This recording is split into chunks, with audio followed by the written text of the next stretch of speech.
اور اللہ سے ڈرو، وَاعْلَمُوا اور جان لو أَنَّكُمْ کہ بے شک تم لوگ ملاقوہ اس اللہ سے ملاقات کرنے والے ہو، وَبَشِّرِ الْمُؤْمِنِينَ اور خوشخبری سنا دو ایمان والوں کو، وَلَا تَجْعَلُوا اللَّهَ اور تم مت بنا اللہ کو عُرْضَةً نشانہ لِأَيْمَانِكُمْ اپنی قسموں کا، أَن تَبَرُّوا یعنی اللہ تبروا اصل میں کہ تم نہ نیکی کرو کسی کے ساتھ، وَتَتَّقُوا وَلَا تَتَّقُوا اور نہ تم تقوی اختیار کرو، وَتُصْلِحُوا یعنی وَلَا تُصْلِحُوا اور نہ تم اصلاح کرو بین الناس لوگوں کے درمیان، واللہ سمیع علیم اور اللہ تعالیٰ بہت سننے والا بہت جاننے والا ہے۔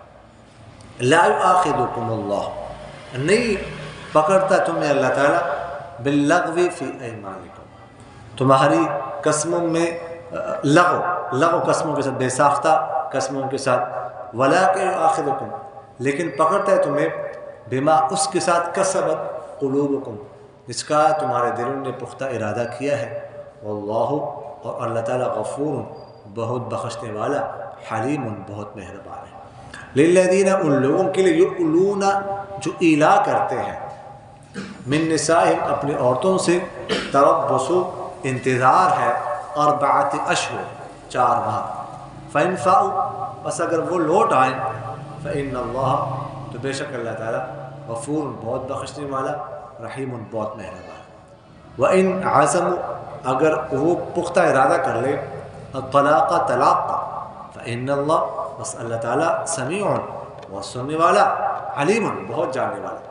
والمطلقات اور طلاق یافتہ عورتیں، یتربصن رو کے رکھے، بانفسہن اپنے آپ کو، 3 قروء 3 حیض، ولا یحل اور حلال نہیں ہے، لہن ان کے لیے، ان یکتمن کہ وہ چھپائے، ما وہ چیز، خلق اللہ جو اللہ نے پیدا کی ہے، فی ارحامہن ان کے رحموں میں، ان کن اگر ہے وہ، یؤمن ایمان لانے والی، باللہ اللہ پر، والیوم الآخر اور آخرت کے دن پر، وبعولتہن ان کے شوہر، احق زیادہ حقدار ہیں، بردہن ان کو لوٹانے کے، فی ذالک اس عدت میں، ان ارادو اگر وہ شوہر ان کے چاہیں، اصلاحا اصلاح کہ اصلاح کا ارادہ کر لیں، درستگی کا ارادہ کر لیں، ولہن اور ان عورتوں کے لیے، مثل الذی اس جیسے حقوق ہیں، علیہن جو ان پر ہے، بالمعروف عمدگی کے ساتھ، وللرجال اور مردوں کے لیے، علیہن ان پر عورتوں پر، درجتن ایک درجہ حاصل ہے، واللہ اور اللہ تعالیٰ عزیز بہت غالب، حکیم بہت حکمت والا ہے۔ اچھا جی، پچھلی آیات میں بھی ہم نے پڑھا ہے، میں آپ سے عرض کیا تھا کہ صحابہ کرام رضوان اللہ تعالی علیہ اجمعین کے سوالات کا سلسلہ جاری ہے۔ انہوں نے مختلف قسم کے سوالات آپ صلی اللہ علیہ وسلم سے کیے تھے، تو ان میں ایک سوال یہ بھی تھا کہ حیض کے بارے میں انہوں نے سوال کیا تھا۔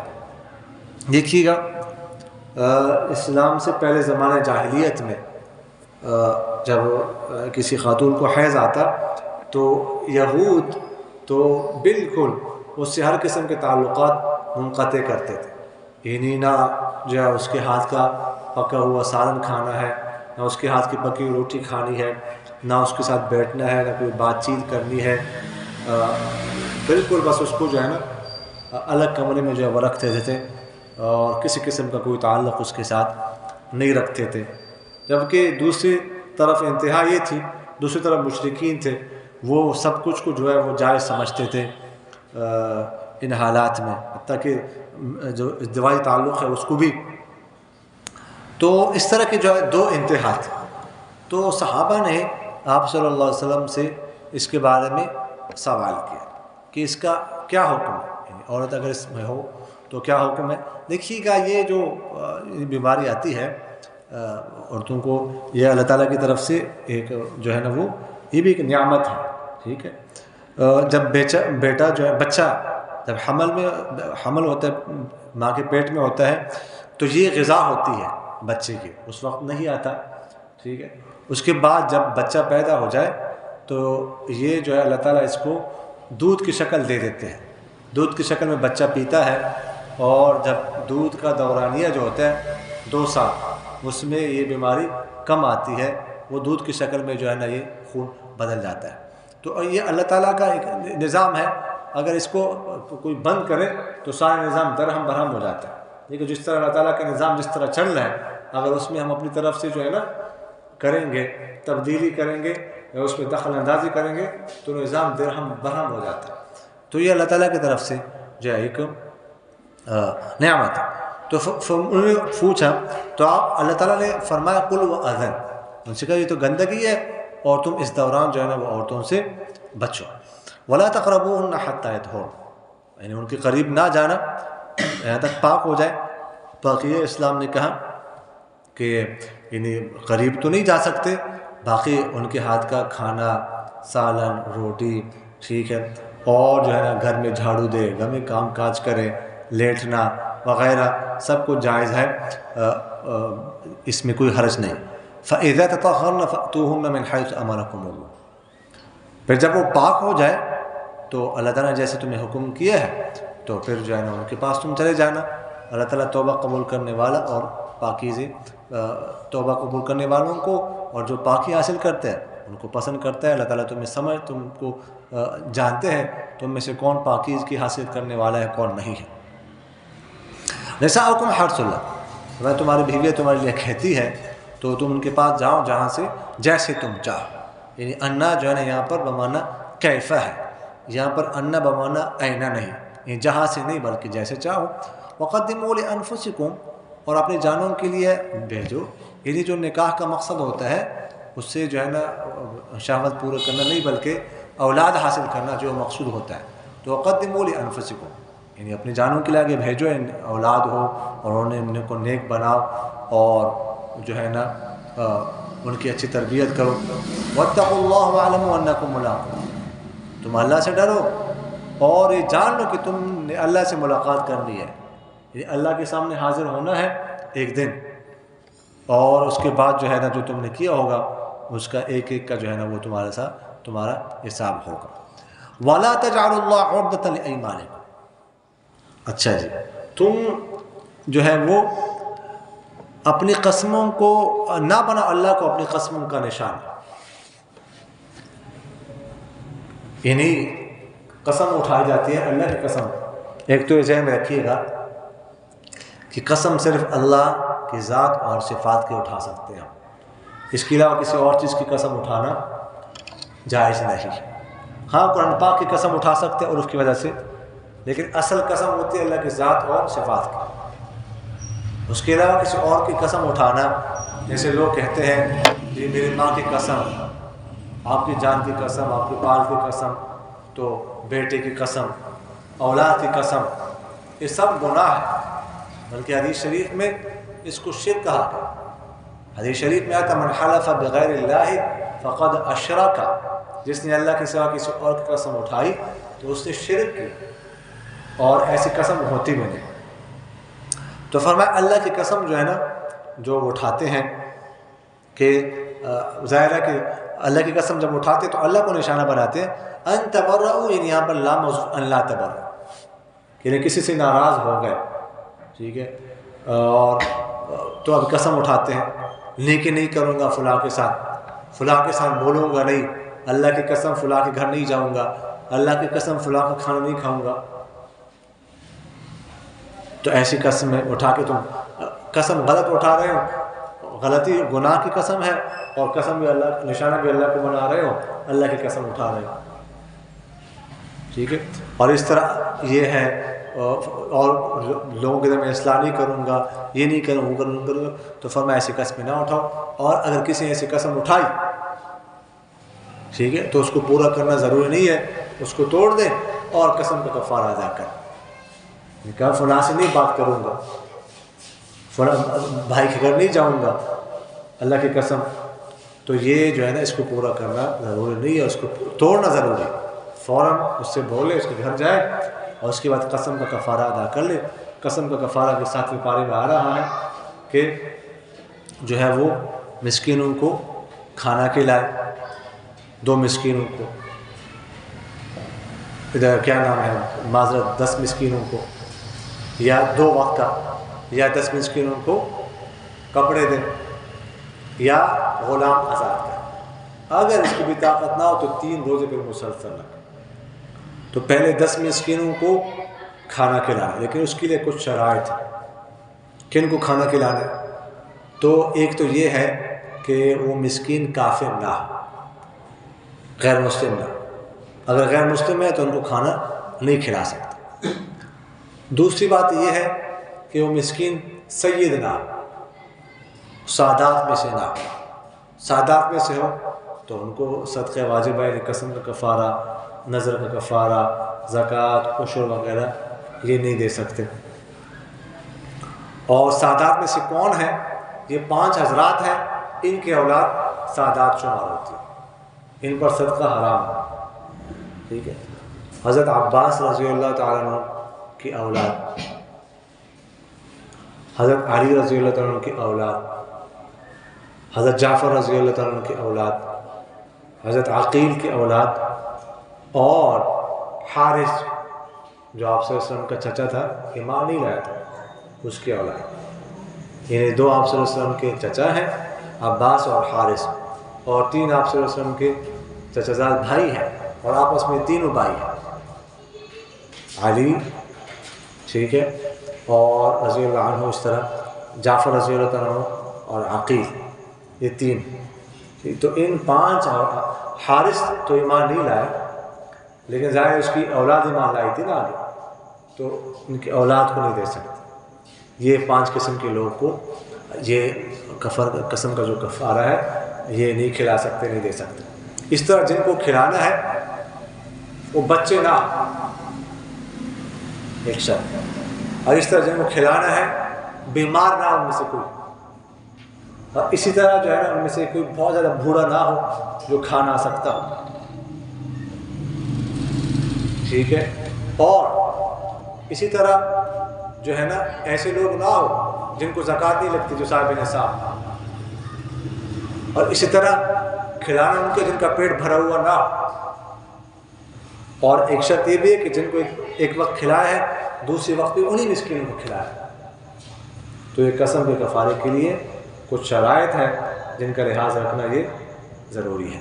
انہی کو کھلانا، 10 بندوں کو کھلایا نا، دوبارہ انہی 10 بندوں کو کھلانا۔ دوپہر کا کھانا آپ نے کھلایا، ٹھیک ہے، رات میں کھلانا ہے تو انہی ہی کو جن کو پہلے کھلا سکے، یہ شرط ہے۔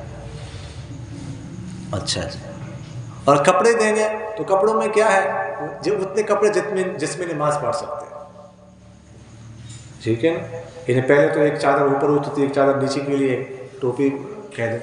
آج کل اس کے ہمارے زبان میں قمیص، شلوار اور ایک ٹوپی، اس میں ہم نماز پڑھتے ہیں، یہ چیزیں دیں۔ اگر کپڑے دینے ہیں، غلام آزاد کرنا ہے، غلام آزاد کرنے کا تصور آج کل نہیں ہے۔ ہاں اسرائیل کہ ہم جا سکتے ہیں، اسرائیل کے ساتھ ہمارا معاہدہ نہیں ہے، یہودیوں کے ساتھ نا، اسرائیل وہاں جہاد بھی چل رہا ہے، مقدس جہاد ہے، وہاں پر جا کر وہاں کے مردوں کو، عورتوں کو باندھی غلام بنا سکتے ہیں۔ اور تو اقوام متحدہ کا یہ معاہدہ ہو چکا ہے کہ غلام نہیں بنا سکتے، باندھ نہیں بنا سکتے۔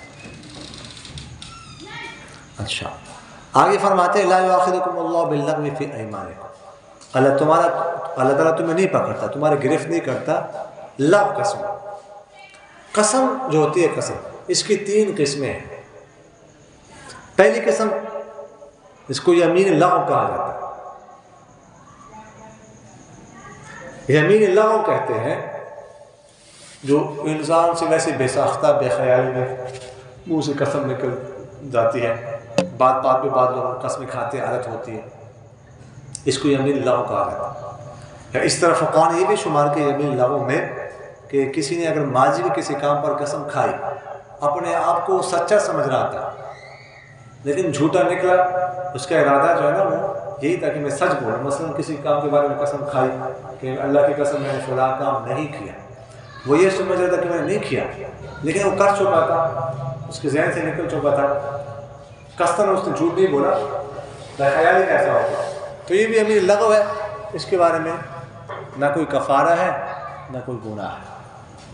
دوسری قسم جس کو یمین غموس کہا جاتا ہے، یمین غموس کہتے ہیں کہ ماضی کی کسی بات پر جھوٹی قسم اٹھانا. مثلا کوئی کام کسی نے کیا ہے اللہ کی قسم وہ اٹھاتا ہے کہ میں نے نہیں کیا، یا نہیں کیا اللہ کی قسم اٹھاتا ہے کہ میں نے کیا ہے، یعنی قصداً جھوٹی قسم اٹھا رہا. اس کو یمین غموس کا، غموس کا معنی ہوتا ہے نا ڈبونا، تو اس کو آگ میں ڈبویا جائے گا، آگ میں ڈبویا کہ ڈبکی دی جائے گی اس کو جہنم کے آگ میں، اس لیے اس کو یمین غموس کہا جاتا ہے. اس کا کفارہ نہیں ہے لیکن سخت گناہ ہے. تیسری قسم جو ہے نا وہ یمین منعقدہ ہے. یمین منعقدہ کہا جاتا ہے مستقبل کی کسی کام پر قسم اٹھانا. مثلا اللہ کی قسم میں ایسا نہیں کروں گا، اللہ کی قسم ایسا کروں گا، تو اس کو یمین منعقدہ کہا جاتا ہے. اس پر اگر وہ جو قسم اٹھائی تھی اس کے خلاف ہوا تو انسان حارث ہو جائے گا اور کفارہ دینا پڑے گا. کفارہ صرف اس صورت میں ہے، آخری صورت، پہلی دو صورتوں میں کفارہ نہیں ہے. تو اللہ تعالیٰ فرماتے ہیں کہ اللہ تعالیٰ تمہاری پکڑ گرفت نہیں کرتا لغو قسم کی قسموں کے بارے میں، لیکن جس کا تمہارے دل پختہ ارادہ کر چکے اس کا جو ہے تم سے جو ہے وہ ہوگا، باس پرس ہوگی، اس کے بارے میں پوچھا جائے. للذین یؤلون من نسائہم تربص اربعۃ اشہر. اچھا، اس آیت میں ایک اور قسم کے بارے میں ذکر ہے جس کو ایلا کہا جاتا ہے.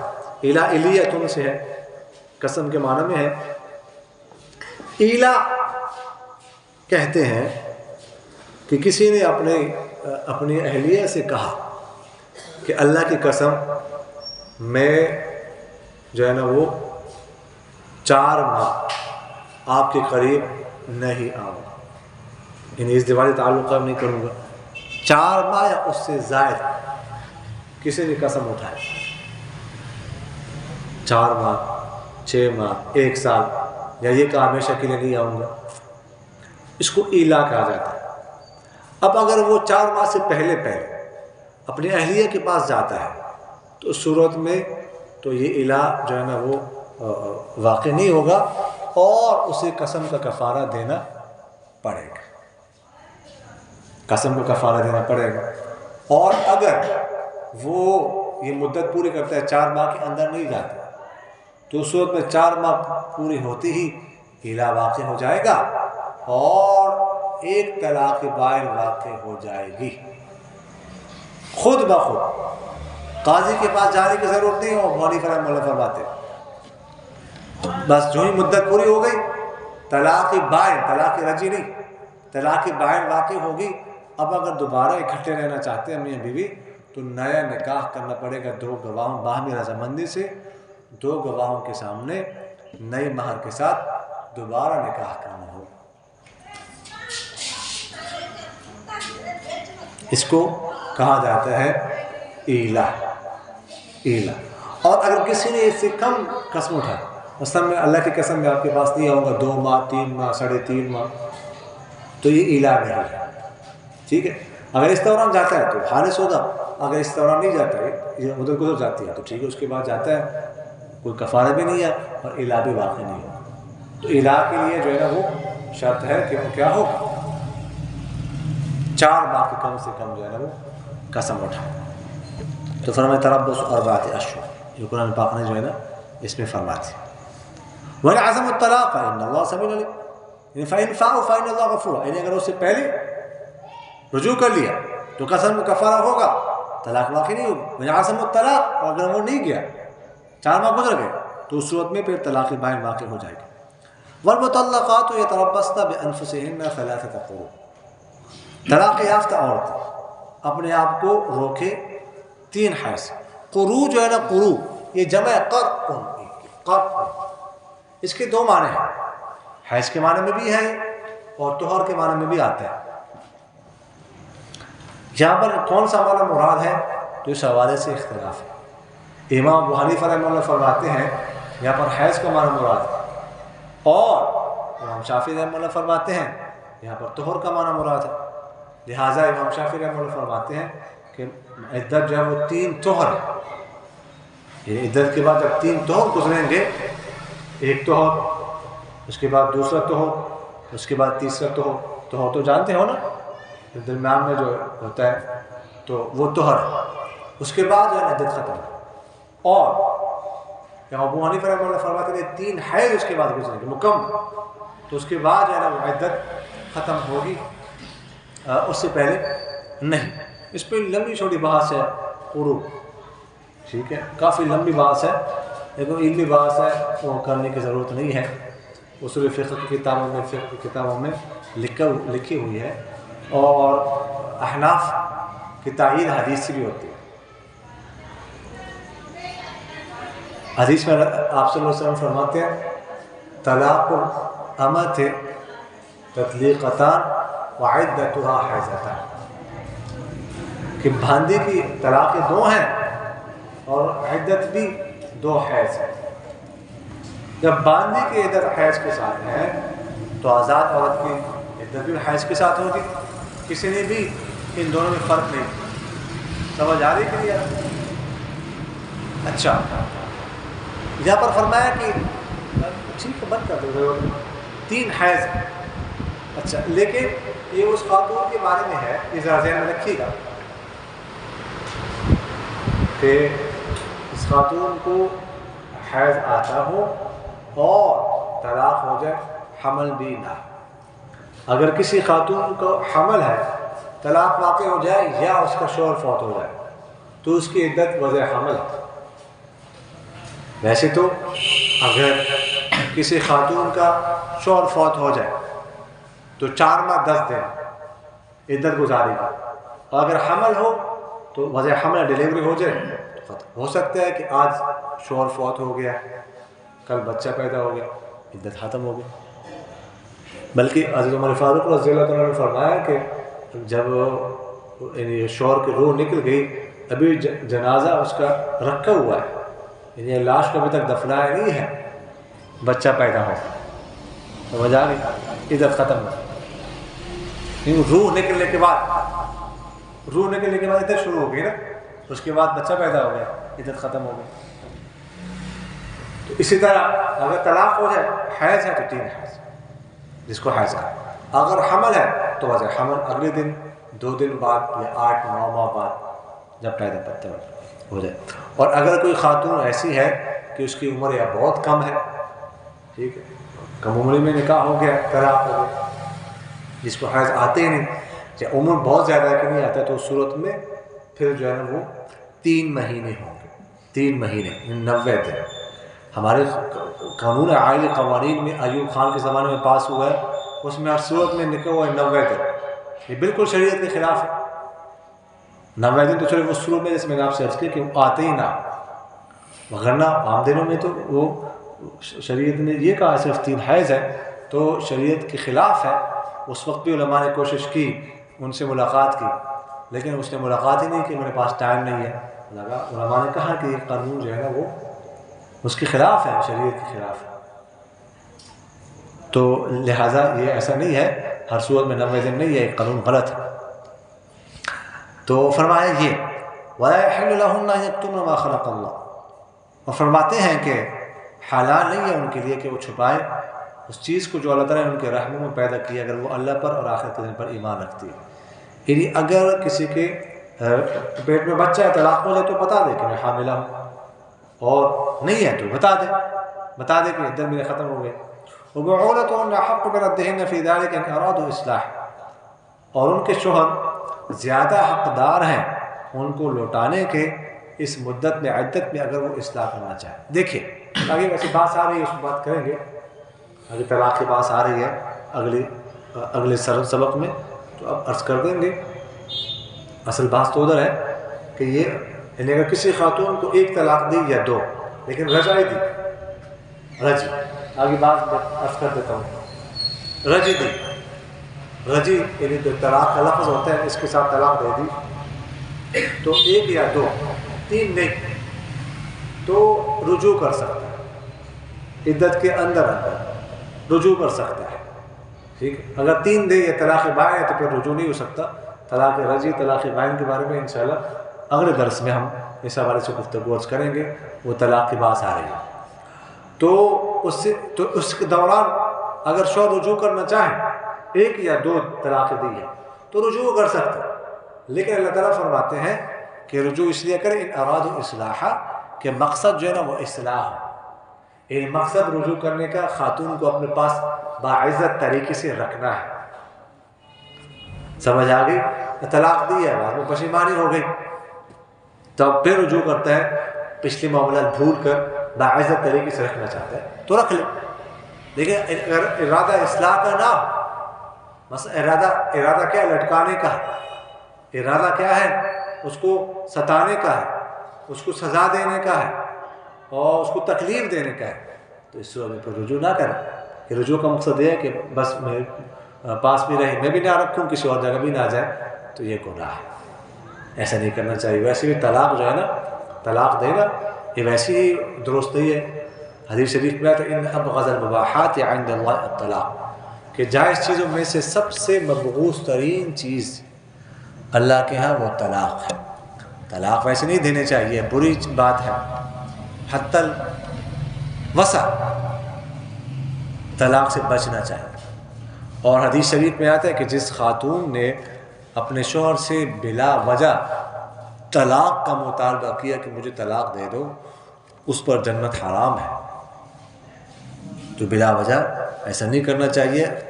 بعض اوقات وقتی تھوڑی سی ناراضگی ہوتی ہے یا تھوڑا سا غصہ ہوتا ہے تو یہ ختم ہو جاتا ہے اور عارضی ہوتا ہے، تو اس وجہ سے طلاق دینا یا طلاق کا مطالبہ کرنا یہ بہت بری بات ہے، ایسا نہیں کرنا چاہیے۔ وَلَهُنَّ مِثْلُ الَّذِي عَلَيْهِنَّ بِالْمَعْرُوفِ وَلِلرِّجَالِ عَلَيْهِنَّ، فرماتے ہیں کہ جتنے حقوق، جس طرح کے حقوق عورت پر ہیں شوہر کے لیے، اسی طرح حقوق عورت کے ہیں شوہر پر، ٹھیک ہے؟ عورت کے لیے حقوق ہیں کہ شوہر جو ہے نا اس کو خرچہ دے، اس کو مکان دے، اس کو لباس دے، اس کو باعزت طریقے سے رکھے، یہ روٹی کپڑا اور مکان۔ اور اسی طرح جو ہے نا وہ شوہر کے حقوق ہیں بیوی پر، اسے خوش رکھے، اس کے آدمی موجودگی میں اس کے عزت و ناموس کا خیال رکھے وغیرہ ذالک۔ لیکن ساتھ ہی فرمایا وَلِلرِّجَالِ عَلَيْهِنَّ دَرَجَاتٌ، کہ مردوں کو عورتوں پر ایک گنا فوقیت حاصل ہے، فضیلت حاصل ہے۔ حقوق دونوں کے ہیں لیکن ایک گنا فوقیت حاصل ہے۔ اور یہ بھی ذہن میں رکھیں کہ جو میاں بیوی کا رشتہ ہے نا، یہ ایسا رشتہ ہے کہ اس میں بس اللہ تعالیٰ نے اتنا کہہ دیا کہ حقوق ہیں لیکن حقوق بیان نہیں کیے۔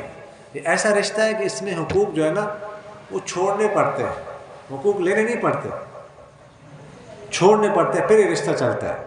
یعنی شوہر یہ کہیں کہ میرا یہ حق نہیں ہے چھوڑ دو، بیوی چھوڑ دے حقوق، پھر تو رشتہ چلتا ہے۔ لیکن اگر دونوں یہ مطالبے کریں، شوہر کہے میرا حق ہے یہ ادا ہونا چاہیے، بیوی کہے میرا حق ہے مجھے دینا ہے، اس طرح رشتہ چلتا نہیں ہے۔ اگر رشتے کو چلانا ہے، اچھے طریقے سے چلانا ہے، تو پھر حقوق اپنے چھوڑنے پڑتے ہیں، پھر حقوق سے دستبردار ہونا پڑتا ہے۔ حقوق کا مطالبہ کرنا نہیں، مجھے یہ حق دینا چاہیے، یہ میرا حق ہے، تو پھر اس طرح رشتہ جو ہے نا وہ نہیں چلتا۔ وہ نا مشہور واقعہ ہے کہ وہ شوہر ایک شخص نے شادی کی تو کوئی اس کی بیوی جو ہے پڑھی لکھی تھی، دین پڑھا ہوا تھا، اس کی بیوی نے کہا کہ میرا یہ حق ہے، مجھے جو ہے نا بالکل الگ گھر دینا ہے، ٹھیک ہے، میں آپ کے والدین کی خدمت نہیں کر سکتی، ان کے بھائیوں کی خدمت نہیں کر سکتی، سمجھ آگے کہ نہیں ہے، اور میں یہ کام آپ کا نہیں کر سکتی، یہ نہیں کر سکتی، یہ شریعت میرے ذمہ نہیں لگا، یہ نہیں لگا، یہ نہیں لگا۔ تو شوہر بہت پریشان ہو گیا، یہ تو مصیبت میں پھنس گیا، تو وہ کسی مفتی صاحب کے پاس گیا کہ کیا کریں؟ تو مفتی صاحب نے اس کو کہا کہ ٹھیک ہے، اس کو یہ کہو کہ آپ کے سارے حقوق ہیں میں مانتا ہوں، بالکل ایسے ہی ہوگا جیسے آپ کہتے ہیں، ٹھیک ہے، میرا یہ حق ہے دوسری شادی کرو، یہ میرا حق ہے تو میں دوسری شادی کروں گا۔ تو گھر میں جب آیا اس نے بیوی سے کہا کہ ٹھیک ہے، آپ کو سارے حقوق میں تسلیم کرتا ہوں، آپ کے حقوق آپ کو ملیں گے، ٹھیک، اب میرے حقوق بھی آپ نے تسلیم کرنے۔ لیکن کیا ہے؟ میرا ایک حق ہے، زیادہ نہیں ہے۔ کیا ہے جی دوسری شادی کرنا ہے، میرا حق ہے، لہٰذا کل سے میں دوسری شادی کی تیاری کرتا ہوں۔ تو وہ کہنے لگے میرے سارے حقوق چھوڑتی ہوں، سارے حقوق میں چھوڑ دیتی ہوں، ٹھیک ہے۔ تو